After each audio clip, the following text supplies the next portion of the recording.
नमस्कार, आपके साथ मैं हूं अभिलाष और न्यूज 24 पर लगातार आप देख रहे हैं अभियान आयुष्मान। और इस वक्त की सबसे बड़ी और जरूरी खबर सूत्रों के हवाले से खबर है कि दिल्ली में अगले एक हफ्ते तक लॉकडाउन लग सकता है। ये लॉकडाउन आज रात से लागू हो सकती है और दिल्ली में किलर कोरोना के केस में बेतहाशा इजाफा हो रहा है। बड़ी तादाद में लोगों की जानें जा रही हैं। शायद इसलिए सरकार को यह फैसला लेना पड़ रहा है। थोड़ी देर पहले केजरीवाल और दिल्ली के उपराज्यपाल के बीच बैठक हुई और खबर है कि इस बैठक में एक हफ्ते तक लॉकडाउन लगाने का बड़ा फैसला लिया गया है। थोड़ी ही देर में दिल्ली के सीएम अरविंद केजरीवाल इस बाबत प्रेस कॉन्फ्रेंस करने वाले हैं।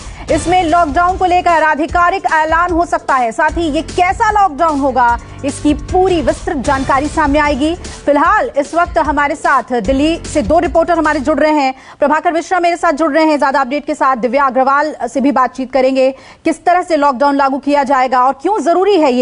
साथ ही हमारे साथ दो खास मेहमान जुड़ रहे हैं। डॉक्टर राहुल भार्गव हमारे साथ जुड़ रहे हैं जो डायरेक्टर हैं फोर्टिस हॉस्पिटल के, और डॉक्टर DR राय हमारे साथ जुड़ रहे हैं जो फॉर्मर वाइस प्रेसिडेंट हैं इंडियन मेडिकल एसोसिएशन के। क्या लॉकडाउन ही अब एक कह सकते हैं कि रेमेडी हमारे पास बच गया है इस किलर कोरोना से बचने के लिए? इस पर चर्चा करेंगे, लेकिन सबसे पहले अपडेट के लिए मेरे सहयोगियों का रुख करूंगी। प्रभाकर, आपके पास आते हुए ये जो फैसला दिल्ली सरकार ने लिया है, क्या लग रहा है, इसकी जरूरत क्यों आन पड़ी? देखिए, जो इस बात को ऐसे समझने की जरूरत है कि 2 दिन पहले तक दिल्ली के मुख्यमंत्री ये कहते हैं कि स्थिति नियंत्रण में है, कहीं कोई दिक्कत नहीं है, ICU बेड उपलब्ध हैं, ऑक्सीजन की कोई कमी नहीं है। और उसके बाद अरविंद केजरीवाल फिर आते हैं और ये कहते हैं कि अब स्थिति हाथ से निकलती जा रही है। मतलब ये, उसके बाद महत्वपूर्ण बात ये, इस आंकड़े को समझने की जरूरत है कि प्रत्येक करीब 100 आंकड़े जो लिए जा रहे हैं उसमें से 30 लोग पॉजिटिव आ रहे हैं। मतलब ये हुआ कि प्रत्येक तीसरा आदमी कोरोना पॉजिटिव होता जा रहा है। तो ऐसे में दिल्ली का जो इंफ्रास्ट्रक्चर है, जो हेल्थ का इंफ्रास्ट्रक्चर है, वो पर्याप्त नहीं है। हमने ये देखा, हम जो देख पा रहे हैं, अस्पतालों में जगह नहीं है, ऑक्सीजन की सप्लाई बाधित हो रही है, ऑक्सीजन की सप्लाई अपर्याप्त हो गई है, दवाइयां नहीं हैं। तो ऐसे में, और तीसरी महत्वपूर्ण बात कि जो लोग यहाँ पर दिल्ली की सड़कों पर है, इस पर आरोप भले लगता है कि दिल्ली के लोग अनुशासन का पालन नहीं करते, लेकिन बड़ी समस्या ये है कि वर्किंग क्लास है, लोग यहाँ पर भाड़े के घरों में रहते हैं, लोगों की नौकरी है और ऑफिसेज चलते हैं, उन्हें आना है, ऑफिसेज खुले हैं तो उन्हें आना है, और आएंगे तो वो मेट्रो से चलेंगे, आएंगे तो बसों से चलेंगे, आएंगे तो पब्लिक ट्रांसपोर्ट से चलेंगे। और ऐसे में कोरोना के संक्रमण का बढ़ने का खतरा है, और इसको जो ब्रेक द चेन है, इसके लिए जरूरी था और इसलिए मांग भी होने लगी थी। और एक मैं बार बार ये बात कह रहा हूँ कि निश्चित तौर पर जब कर्फ्यू लगता है तो लोगों में एक डिसिप्लिन की एक भावना आती है, पहली बात। और दूसरी बात एक और है जो मैं बार बार कह रहा हूं, थोड़ा सा इमोशनल मसला है कि दिल्ली में रहने वाले लोग हैं, या तो वो कोरोना से संक्रमित खुद हैं, या उनके परिवार का है, या कोई उनका घनिष्ठ, उनका सहयोगी है या रिलेटिव है। ऐसे में वो लोग खुद परेशान हैं, जद्दोजहद में लगे हुए हैं। बिल्कुल, तो इसमें अब एक ही उपाय हो सकता है। प्रभाकर, जो बड़ी बात आपने कही कि सेल्फ कंट्रोल का वक्त आ चुका है। दिव्या अग्रवाल हमारे साथ जुड़ी हुई हैं। अब दिव्या, ये समझना बेहद जरूरी है कि जरूरी तो है ये लॉकडाउन, ये कर्फ्यू, फर्क को कैसे आप समझाएंगे दिव्या कि कर्फ्यू टर्म और लॉकडाउन, क्यों कर्फ्यू शब्द का इस्तेमाल किया जा रहा है? क्या चीजें खुली रहेंगी, क्या चीजें बंद रहेंगी, ये आम जनता बहुत ज्यादा जानना चाहती है।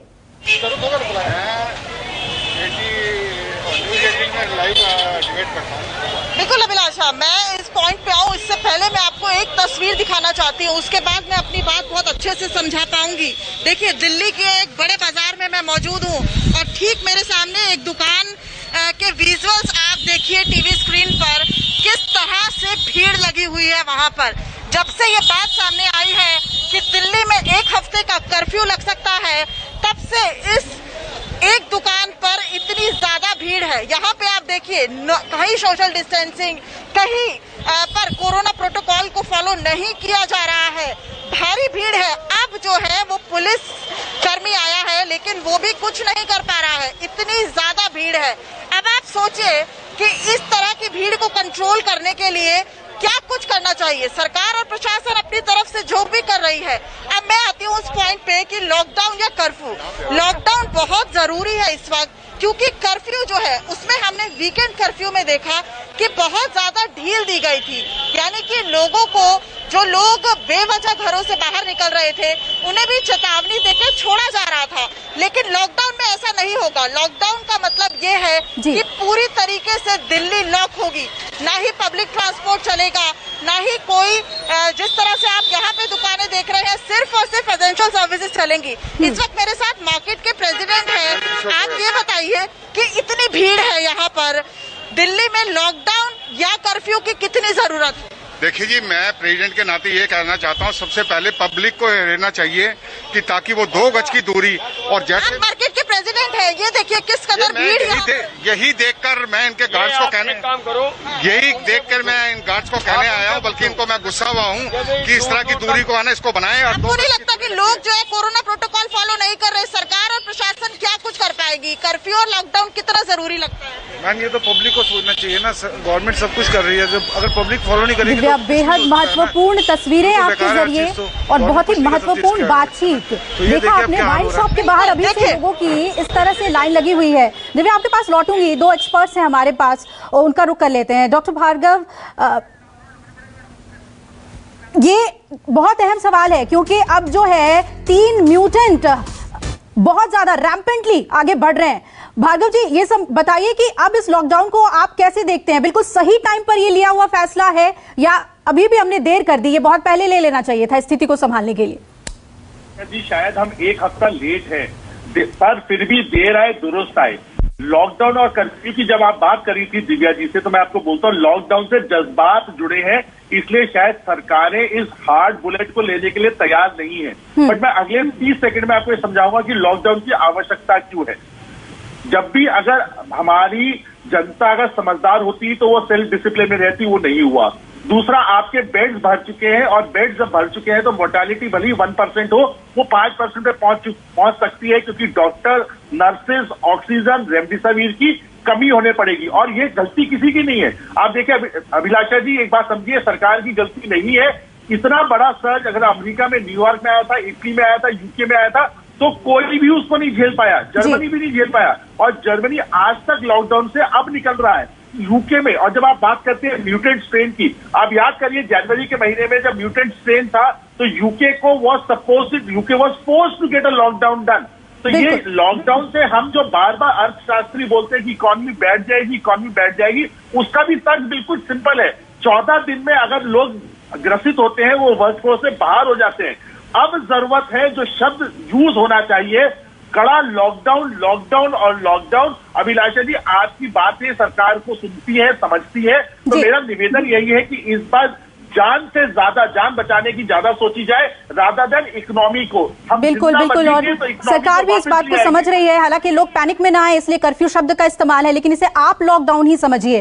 डॉक्टर डीके राय, क्या फायदा होगा इससे? 1 हफ्ते का है, आपको लगता है कि आगे भी एक्सटेंड किया जा सकेगा अगर हम इस 1 हफ्ते में नंबर्स के नीचे आने की तस्वीर नहीं देखते हैं तो?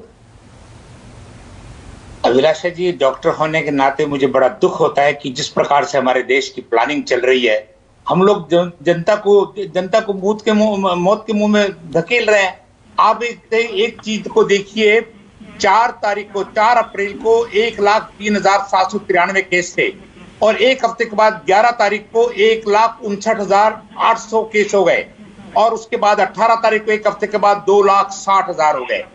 जब हम देख रहे हैं कि 150% इंक्रीज हो रहा है, और पुरानी पद्धति के अनुसार हम देख चुके हैं कि हमारे पास लॉकडाउन के अलावा कोई चारा नहीं है, हम किसकी इंतजार कर रहे थे? ताकि कुछ लोग और मरे, उसके बाद हम जीतेंगे। आप दिल्ली की हालत देख लीजिए। 6 तारीख को 5100 पेशेंट थे, 6 अप्रैल को 5100 पेशेंट थे, और उसके बाद वो 18 तारीख को 26,000 हो गए। बताइए कितना % इंक्रीज हो गए। और उसके बाद आज आप लॉकडाउन की बात समझ रहे हैं, ये तो आपको पहले। और दूसरी बात मैं आपको बता दूं, हर वक्त हमारी सरकार कहती है, मैं सरकार के साथ हूं, सरकार की हर चीज का मैं समर्थन करता हूं, लेकिन एक चीज पूछता हूं, आप लोग जीविका की बात करते हो। अरे अगर जीवन है तो जीविका है, अगर जीवन नहीं होगा तो कौन सी जीविका की बात करेंगे? एक और बहुत अहम सवाल है प्रभाकर, उस पर मैं आपके पास आऊंगी। गृह मंत्री का भी बयान सामने आया, उन्होंने कहा कि अब स्टेट्स के ये जिसे हम कह सकते हैं पावर एक्सरसाइज करने की, कि वो लॉकडाउन पर फैसला ले सकते हैं। क्या दिल्ली सरकार इंतजार कर रही थी कि केंद्र की तरफ से कोई फैसला लिया जाएगा? प्रभाकर, देखिए, निश्चित तौर पर ये सरकार, जो केंद्र सरकार है, वो नहीं चाहती कि उसके ऊपर, उसके सर के ऊपर कोई ठीकरा फूटे, इसलिए ये अधिकार दिया गया, पहली बात। दूसरी बात ये कि अगर दिल्ली की जरूरत है, दिल्ली में लॉकडाउन की जरूरत है, तो इसका खामियाजा राजस्थान के लोगों को क्यों भुगतना चाहिए? इसलिए ये मेरे हिसाब से, मैं अगर कहूं तो ये मेरे हिसाब से एक वाइज डिसीजन है कि जहां पर जरूरत है, जिन राज्यों में जरूरत है, उन राज्यों में लॉकडाउन लगे, कर्फ्यू लगे, और उन राज्यों में भी उन जगहों पर लगे जहां पर रिक्वायरमेंट है, जहां पर ज्यादा संक्रमण फैल रहा है। तो इसको इस लिहाज से भी देखना चाहिए। और दूसरी बात, जैसा मैंने शुरुआत करी कि सियासत भी, इस देश में कोई भी फैसला होता है तो उससे फैसले को लेकर सियासत होती है। कल मैं किसी से चर्चा कर रहा था, किसी वरिष्ठ पत्रकार से, और मैंने कहा कि ये सही समय है कि लॉकडाउन लगना चाहिए, तो उस पर बात हुई कि राज्य सरकारों को अपने स्तर पर फैसला करना चाहिए। वो इसलिए कि राज्य सरकारें अगर अपने स्तर पर फैसला करती हैं तो बाद में जो लॉकडाउन के चलते अर्थव्यवस्था की मंदी और अर्थव्यवस्था के पर जब बात होगी तो उसमें कम से कम केंद्र सरकार, मोदी सरकार, अमित शाह की चर्चा नहीं होगी। ये भी है प्रभाकर, शायद केंद्र ने अब जो सिस्टम फेलियर की जो तस्वीरें सामने आई, और रेमडेसिविर को लेकर, ऑक्सीजन सप्लाई को लेकर, अस्पतालों की हालत को लेकर, शायद अब जो है हालात को छोड़ दिया गया राज्यों पर। राहुल भार्गव, आप कुछ कहना चाहेंगे इस पर? केंद्र को सख्ती से पहले ही इस पर कुछ फैसला लेना चाहिए था क्या? देखिए, बहुत ही सिंपल है। जब दो तरफा मैच है तो कभी बॉल किसी के पाले में डाल दीजिए, कभी किसी के पाले में डाल दीजिए। जब जिसको जिस सुविधा होती है वो सेंटर ले लेता है, और जिसकी जैसी सुविधा होती है वो स्टेट ले लेता है। क्या जब फरवरी के महीने में महाराष्ट्र में केसेस बढ़ रहे थे, सेंटर को किसी ने रोका था लॉकडाउन करने से पहले, या बात करने से पहले, या म्यूटेशन चेक करने से पहले? पिछले 15 दिन से केसेस लगातार बढ़ते जा रहे हैं। अगर स्टेट अपनी चीज एक्सरसाइज नहीं कर पा रहा तो क्या सेंटर नहीं करेगा? प्लीज आप लोग समझिए सर, डॉक्टर और मरीज दोनों सफर कर रहे हैं इसमें। मरीजों की ऐसी बुरी हालत है, अस्पतालों के आगे लाइन लगा के खड़े हैं, उनका कोई सुनने वाला नहीं है। और आज एक बयान आता है कि ऑक्सीजन को आप सेफली यूज करिए, कम दीजिए, ज्यादा दीजिए। कैसे होगा ये? लॉकडाउन बहुत डिले कर दिया। क्या डॉक्टर डी.आर. राय, आपसे भी इस पे रिएक्शन चाहेंगे, क्योंकि आप इंडियन मेडिकल एसोसिएशन में रहे हैं। नेशन वाइड अगर बात करें तो राज्यों की तरफ से जो हालात हैं हेल्थ फैसिलिटीज को लेकर, उसकी जानकारी तो होती है, तो क्या इसमें केंद्र को ये कन्वे नहीं किया गया होगा कि राज्यों में क्या स्थिति है? अभिलाषा जी, मैं एज ए डॉक्टर जरूर कहूंगा कि पिछले साल उसकी हम सारी क्रेडिट हमारे डॉक्टर समाज को और हमारी केंद्रीय सरकार को देते हैं कि बहुत अच्छी तरह से डील किया, जिसके वक्त की पूरे वर्ल्ड के अंदर हिंदुस्तान का नाम रोशन किया। लेकिन जब हमारे देश ने देखा कि हर, चलिए जल्दी से प्रेस कॉन्फ्रेंस का रुख कर लेते हैं। अरविंद केजरीवाल इस वक्त प्रेस कॉन्फ्रेंस कर रहे हैं। मैं समय समय पे आपके बीच में आके सभी तथ्यों को, परिस्थितियों को ईमानदारी के साथ आपके सामने रखता रहा हूँ, आपसे चर्चा करता रहा हूँ। एक चीज़ हम लोगों ने हमेशा गांठ बांध के रखी, आपको कभी गलत तथ्य नहीं दिए, आपसे कभी झूठ नहीं बोला, जो था आपके सामने रख दिया। अगर स्थिति अच्छी थी तो भी आपको बताया, स्थिति खराब थी तो भी आपको हमने ईमानदारी से बताया, क्योंकि हम पहले दिन से समझ गए थे कि ये इतनी बड़ी आपदा है कि आपके साथ के बिना, जनता के साथ के बिना अकेले इस आपदा से सरकार सामना नहीं कर सकते। जनता का सहयोग और जनता की सहभागिता इस पूरे संघर्ष में बेहद ज़रूरी है। और जब तक जनता को सच नहीं बताया जाएगा, सारे तथ्य जनता के सामने नहीं रखे जाएंगे, तब तक जनता की भागीदारी सुनिश्चित करना असंभव था।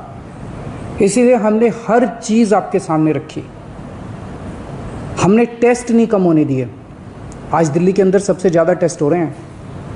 मैं तो ये कहूँगा कि अगर प्रति 10 लाख की पॉपुलेशन पे देखा जाए तो शायद पूरी दुनिया में सबसे ज़्यादा टेस्ट दिल्ली में हो रहे हैं। मैंने देखा कि कई जगहों पे उन्होंने टेस्ट कम कर दिए, टेस्ट कम कर दिए तो केस कम आने लग गए। इस तरह से तथ्यों के साथ कई जगह हेर फेर करने की कोशिश की गई। हमने ऐसा नहीं किया, हमने टेस्ट कम नहीं किए, उल्टे कम करने की वजह हमने दिल्ली में टेस्ट कई गुने बढ़ा दिए। आज लगभग 1 लाख टेस्ट दिल्ली में डेली हो रहे हैं। हमने मौत के आंकड़े आपसे नहीं छुपाए, जितनी मौतें होती थी हमने सब आपके सामने रखी, ईमानदारी से रखी। अगर ज़्यादा हो रही थी तो ज़्यादा बताई, कम हो रही थी तो कम बताई। कितने बेड्स हैं, कितने आईसीयू बेड्स हैं, क्या परिस्थितियां हैं, हर चीज़ आपके सामने ईमानदारी के साथ रखी। और इसी वजह से जब भी हमने कड़े निर्णय लिए हमें आपका पूरा सहयोग मिला, दिल्ली की जनता का पूरा सहयोग मिला। मैं हमेशा कहता हूं कि हमारी दिल्ली एक परिवार है, दिल्ली के 2 करोड़ लोग एक परिवार हैं। और जब परिवार में कोई आपदा आती है तो सारे परिवार के लोग मिलकर उसका सामना करते हैं। अब भी हम सभी मिलकर इसका सामना करेंगे। पहले भी जीत हुई थी, अब भी जीत होगी। आज दिल्ली में क्या परिस्थिति है? पिछले 24 घंटे में दिल्ली में लगभग 23,500 केस आए हैं। उसके पिछले 24 घंटे में लगभग 25,500 केस आए थे। तो पिछले 3-4 दिन से रोज हम देख रहे हैं लगभग 25,000 के करीब केस आ रहे हैं। पॉजिटिविटी बहुत ज़्यादा बढ़ गई है, संक्रमण दर बहुत ज़्यादा बढ़ गई है। दिल्ली के अंदर अस्पतालों में उपलब्ध बेड्स की भारी कमी हो रही है। डेली 25-25 हज़ार अगर पेशेंट्स आएंगे तो कोई भी व्यवस्था चरमरा सकती है। दिल्ली के अंदर बेड्स की भारी कमी हो रही है। आईसीयू बेड्स दिल्ली में लगभग ख़त्म हो गए हैं। आज सुबह मैं ऐप पे देख रहा था 100 से भी कम आईसीयू बेड्स दिल्ली में बचे हैं। ऑक्सीजन की भारी कमी हो रही है। कल हमने सेंट्रल गवर्नमेंट को भी लिखा है, उनसे बातचीत चल रही है। परसों रात को एक हादसा होते होते बचा। एक प्राइवेट हॉस्पिटल ने हमें बताया कि परसों रात को 3 बजे के करीब उनके अस्पताल की ऑक्सीजन लगभग ख़त्म हो गई। वो बोले जी हम तो बहुत बुरी तरह से डर गए, बहुत बड़ा हादसा हो सकता था। इधर उधर हाथ पैर मार के किसी तरह से उन्होंने कहीं से ऑक्सीजन का इंतजाम किया। दवाइयों की कमी हो रही है, रेमडेसिविर दवाई की खासकर काफ़ी कमी हो रही है। ये सारे तथ्य मैंने आपको डराने के लिए नहीं बताए, ये सारी परिस्थिति है। और इन परिस्थितियों में हमें अब अगला कदम क्या उठाना है, इस पे चर्चा करने के लिए मैंने आपको ये परिस्थिति बताई है। तो दिल्ली के अंदर कोरोना की परिस्थिति काफ़ी गंभीर है। अभी तक हमने दिल्ली के अंदर हेल्थ सिस्टम को बड़े अच्छे तरीके से मैनेज किया। दिल्ली में 4थी वेव आई है। पहली वेव पिछले साल जून में आई थी जिसमें 4,500 के करीब केस आए थे। दूसरी वेव आई फिर सितंबर में, फिर तीसरी वेव आई जिसमें 8,500 के करीब केस आए थे। दुनिया के कई शहर ऐसे हैं, बड़े बड़े देशों के, विकसित देशों के शहर, जहां 6,000 केस आए तो उनका पूरा हेल्थ सिस्टम चरमरा गया, कोलैप्स कर गया। दिल्ली में 8,500 केस आए पिछली बार तीसरी वेव में, तब भी हमारा सिस्टम कोलैप्स नहीं किया, उल्टे हमने और ज़्यादा अपनी तैयारियां शुरू कर दी। आज 25,000 केस आए हैं। अब दिल्ली का हेल्थ सिस्टम अपनी सीमा तक पहुंच गया है। हमारा हेल्थ सिस्टम अब बहुत ज़्यादा तनाव में है। मैं ये नहीं कहूँगा कि हमारा हेल्थ सिस्टम अभी कोलैप्स किया है, लेकिन आज हमारा हेल्थ सिस्टम बहुत ज़्यादा तनाव में है। किसी भी हेल्थ सिस्टम की अपनी सीमाएं होती हैं। अनगिनत पेशेंट्स तो कोई भी सिस्टम नहीं ले सकता ना। किसी भी सिस्टम की अपनी सीमाएं हैं। पिछले 5 साल में आपकी सरकार ने दिल्ली में बहुत बड़े स्तर पे स्वास्थ्य के क्षेत्र में काम किया है। खूब नए हॉस्पिटल खोले हैं, मोहल्ला क्लिनिक, पॉलीक्लिनिक बनाए हैं। बहुत बड़े स्तर के ऊपर स्वास्थ्य के क्षेत्र में काम हुआ है। यही कारण है कि आज 25,000 केस के ऊपर भी दिल्ली का सिस्टम चल रहा है। लेकिन अब इसके बाद अगर तुरंत कुछ कठोर कदम नहीं उठाए गए तो ये सिस्टम कोलैप्स कर सकता है। और अगर हेल्थ सिस्टम कोलैप्स कर गया तो मुझे डर है कहीं बहुत बड़ी त्रासदी ना हो जाए। जैसे मैंने बताया कि कल एक अस्पताल में ऑक्सीजन बिल्कुल ख़त्म हो गई थी और बहुत बड़ी त्रासदी होते होते बची। मैंने वीडियोस देखे हैं, तस्वीरें देखी हैं, आपने भी देखी होंगी सोशल मीडिया पे। दुनिया के कई शहर ऐसे हैं जहां कॉरिडोर में पेशेंट्स पड़े हुए हैं, सड़कों के ऊपर लोग दम तोड़ रहे हैं। अभी तक हमने दिल्ली को उस किस्म की त्रासदी से बचाया है, वैसा नहीं होने दिया। आज सुबह 11 बजे मेरी और एलजी साहब की मीटिंग हुई और इन सारे पहलुओं के ऊपर सारी परिस्थिति के ऊपर काफ़ी विस्तार से बातचीत हुई और उस बातचीत के बाद हमें ये लगा कि दिल्ली का हेल्थ सिस्टम बड़ी मात्रा में और अधिक पेशेंट्स अब लेने में असमर्थ है। अगर हमने अभी लॉकडाउन नहीं लगाया तो कहीं ऐसा ना हो कि बड़ी त्रासदी हो जाए। हम किसी भी हालत में दिल्ली को उस परिस्थिति में नहीं ले जाना चाहते जहां कॉरिडोर के अंदर पेशेंट्स पड़े हैं, सड़कों पे लोग दम तोड़ रहे हैं। आज सभी परिस्थितियों का जायजा लेने के बाद आपकी सरकार को ये लगता है कि दिल्ली में कुछ दिन के लिए लॉकडाउन लगाना ज़रूरी है, तो आज रात को 10 बजे से अगले सोमवार को सुबह 5 बजे तक 6 दिन के लिए दिल्ली में लॉकडाउन लगाया जा रहा है। इस दौरान जाहिर है कि जो एसेंशियल सर्विसेज हैं वो जारी रहेंगी, खाने पीने की, मेडिकल व्यवस्थाओं की वो जारी रहेंगी।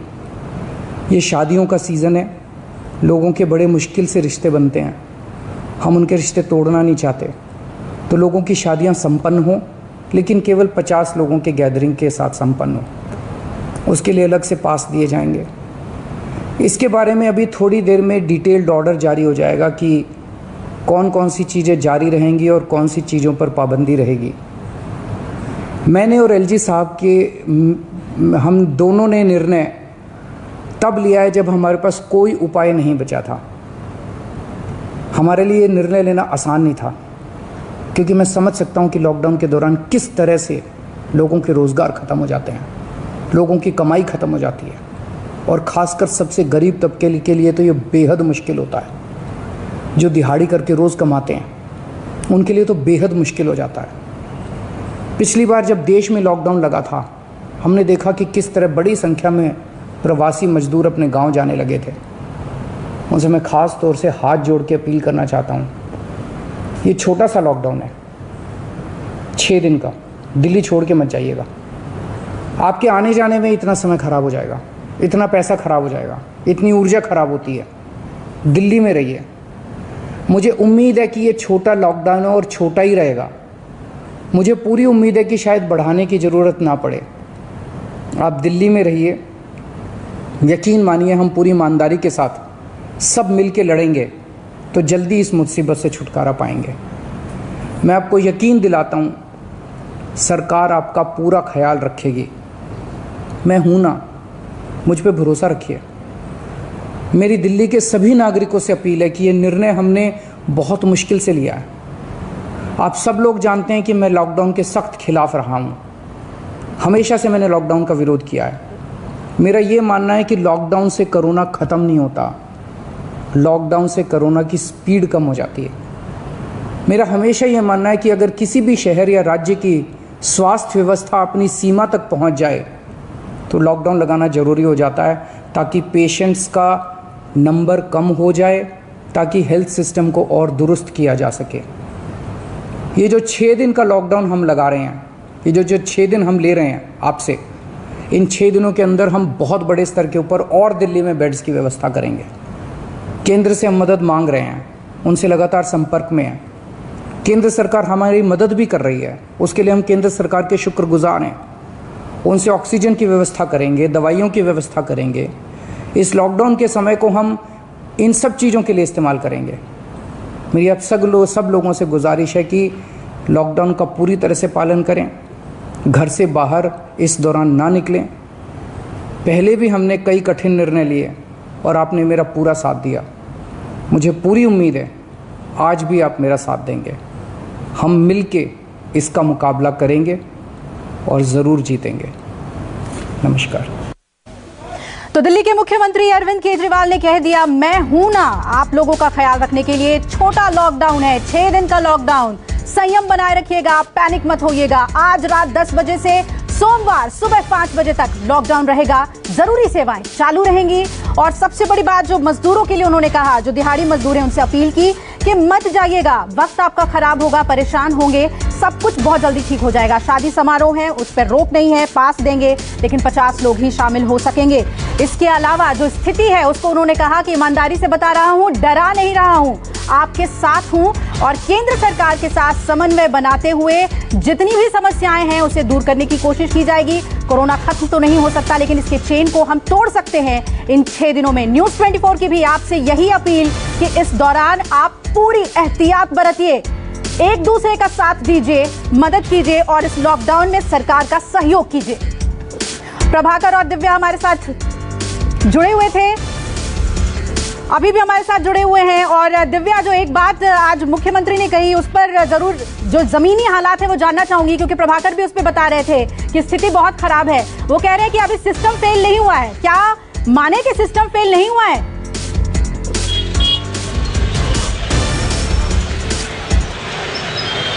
बिल्कुल, देखिए खुद मुख्यमंत्री अगर इस बात को कह रहे हैं कि हेल्थ सिस्टम फेल नहीं हुआ, लेकिन धीरे धीरे जिस तरह के हालात हैं, तमाम चीजों की कमी हो रही है, ऑक्सीजन की कमी हो रही है और जिस तरह से हॉस्पिटल्स के विजुअल्स आ रहे हैं कि पेशेंट्स जिस तरह से ऑक्सीजन की कमी की वजह से बेहाल हो रहे हैं, खुद मुख्यमंत्री इस चीज को मान रहे हैं।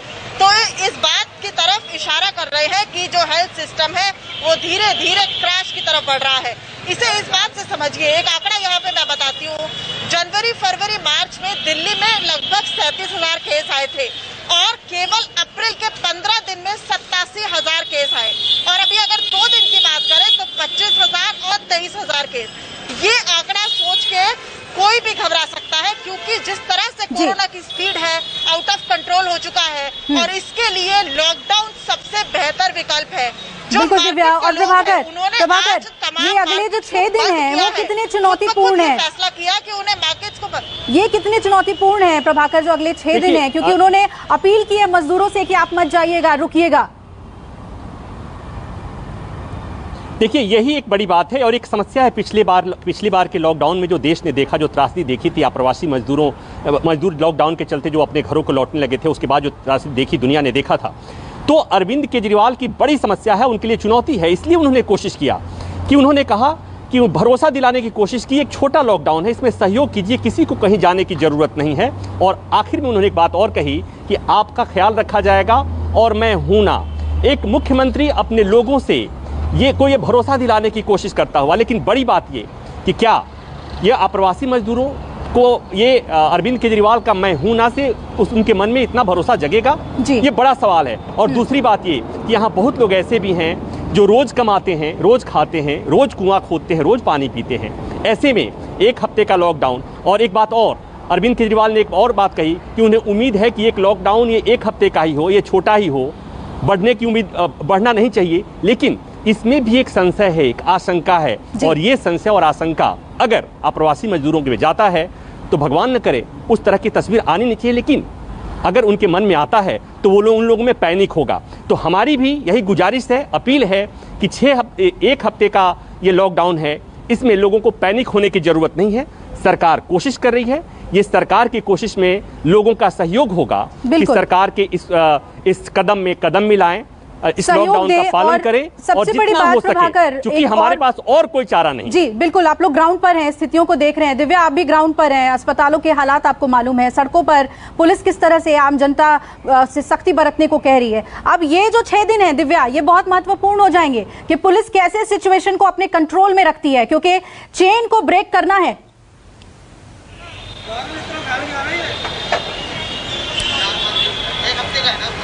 बिल्कुल, चेन को ब्रेक करना है। इसी वजह से अभी केवल 6 दिन का जो है लॉकडाउन लगाया गया है। हो सकता है आने वाले समय में इसे बढ़ाया जाए। और चूंकि मैं ग्राउंड जीरो पर है, इसलिए मैं आपको दिखाना चाहूंगी कि ये जो लॉकडाउन है और ये बातचीत, आप लोगों की जानकारी दिव्या हम लगातार पहुंचाते रहेंगे। अभी वक्त कम है हमारे पास। प्रभाकर, आपका भी शुक्रिया। दिव्या, शुक्रिया आपका पूरी जानकारी देने के लिए। छोटे से ब्रेक के लिए रुक रहे हैं, लेकिन कोरोना पर सभी डिटेल्स न्यूज़ 24 पर मौजूद है। आप जुड़े रहिएगा हमारे साथ। नमस्कार।